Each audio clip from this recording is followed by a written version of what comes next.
ഇന്നത്തെ കാലത്ത് ഏറ്റവും കൂടുതൽ പേരും ബുദ്ധിമുട്ടുന്ന ഒരു കാര്യമാണ് ഫോക്കസ് ഇല്ലായ്മ.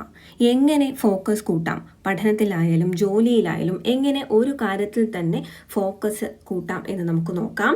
അപ്പോൾ ഒരു സ്റ്റഡിയിൽ പറഞ്ഞിട്ടുണ്ട്, നമ്മൾ പല ടാസ്കുകളിലായിട്ട് ഇങ്ങനെ സ്വിച്ച് ചെയ്തുകൊണ്ടിരിക്കുകയാണെങ്കിൽ നമുക്ക് ചെയ്യേണ്ട ഒരു കാര്യം 50% കൂടുതലായി പോകും, അല്ലെങ്കിൽ അത്രയും സമയം നീണ്ടുപോകും കംപ്ലീറ്റ് ചെയ്യാനായിട്ട്. അപ്പോൾ ഒരേ ഒരു കാര്യത്തിൽ തന്നെ ഫോക്കസ് ചെയ്യുക, ഡീപ്ലി ഫോക്കസ് ചെയ്യുകയാണെങ്കിൽ അതിനാണ് ഹൈപ്പർ ഫോക്കസിങ് എന്ന് പറയുന്നത്. അപ്പോൾ ഹൈപ്പർ ഫോക്കസ് എന്താണെന്നാണ് നമ്മൾ പറയുന്നത്. അപ്പോൾ ഏറ്റവും നല്ല നമ്മുടെ പ്രൊഡക്റ്റീവ് വേർഷനായിട്ട് മാറാൻ ഹൈപ്പർ ഫോക്കസ് നമ്മളെ സഹായിക്കും. അതിന് വേണ്ടിയിട്ടുള്ള ഒരു ബുക്കിനെ പറ്റി ഞാൻ പറയാം.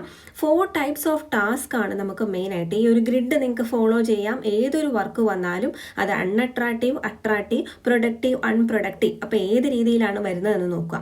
ഇപ്പോൾ പ്രൊഡക്റ്റീവ് ആൻഡ് അൺഅട്രാക്റ്റീവ് ആണെങ്കിൽ നെസസറി വർക്ക്, പ്രൊഡക്റ്റീവും അട്രാക്റ്റീവും ആണെങ്കിൽ അത് പർപ്പസ്ഫുൾ വർക്കാണ്. അതുപോലെ അൺഅട്രാക്റ്റീവും അൺപ്രൊഡക്റ്റീവും ആണെങ്കിൽ അൺനെസസറി വർക്കാണ്. അട്രാക്റ്റീവും അൺപ്രൊഡക്റ്റീവും ആണെങ്കിൽ ഡിസ്ട്രാക്റ്റീവ് വർക്കാണ്.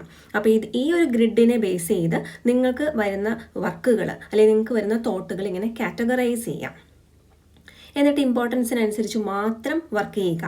അപ്പോൾ അതെല്ലാം നന്നായിട്ട് എക്സ്പ്ലെയിൻ ചെയ്യുന്ന ഒരു ബുക്കാണിത്, ഹൈപ്പർ ഫോക്കസ്. ക്രിസ് ബെയ്ലിയുടെ ഹൈപ്പർ ഫോക്കസ് എന്ന് പറയുന്നത് വളരെ പ്രധാനപ്പെട്ട അല്ലെങ്കിൽ വളരെ നല്ലൊരു ഇൻഫർമേഷൻ തരുന്ന ഒരു ബുക്കാണ്. അപ്പോൾ നിങ്ങൾ പഠിക്കുന്നവരാണെങ്കിലും ജോലി ചെയ്യുന്നവരാണെങ്കിലും നിങ്ങളുടെ ജീവിതത്തിലെ ഏതൊരു കാര്യത്തിനും ഹൈപ്പർ ഫോക്കസ് നിങ്ങൾക്ക് ആവശ്യമെന്ന് തോന്നുവാണെങ്കിൽ ഈ ഒരു ബുക്ക് വായിക്കാവുന്നതാണ്.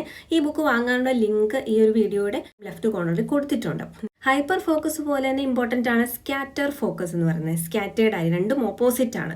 ഈ രണ്ടും വേണം നമ്മുടെ ലൈഫിൽ, അത് ബാലൻസ്ഡ് ആയിരിക്കണം. ഈ വീഡിയോ കണ്ടതിന് ശേഷം താഴെ നിങ്ങൾക്ക് കമൻറ്റ് ചെയ്യാം, എത്ര സമയമാണ് നിങ്ങൾ ഓരോ കാര്യത്തിനും ഇൻറ്റൻഷനലി സ്പെൻഡ് ചെയ്യുന്നത്, അല്ലെങ്കിൽ ഒരേ ഒരു സിറ്റിങ്ങിൽ നിങ്ങൾക്ക് എത്ര സമയം ഫോക്കസ് ചെയ്യാനായിട്ട്, കണ്ടിന്യൂസ്ലി ഫോക്കസ് ചെയ്യാനായിട്ട് സാധിക്കും. എത്ര നേരമാണ് നിങ്ങളുടെ മനസ്സ് മറ്റ് പല തോട്ട്സിലും ഇങ്ങനെ ചുറ്റിക്കൊണ്ടിരിക്കുന്നത്. അതായത് നമുക്ക് മനസ്സിലാവും, നമ്മൾ റിയലൈസ് ചെയ്യുന്നതിന് മുൻപ് തന്നെ നമ്മൾ എത്ര നേരം ഇങ്ങനെ പല ചിന്തകളിൽ നമ്മുടെ പോകുന്നു, നമ്മൾ അറിയാതെ തന്നെ നമ്മുടെ ഫോക്കസ് പോകുന്നുണ്ട്. താഴെ കമൻറ്റ് ചെയ്യുക. Thank you so much for watching.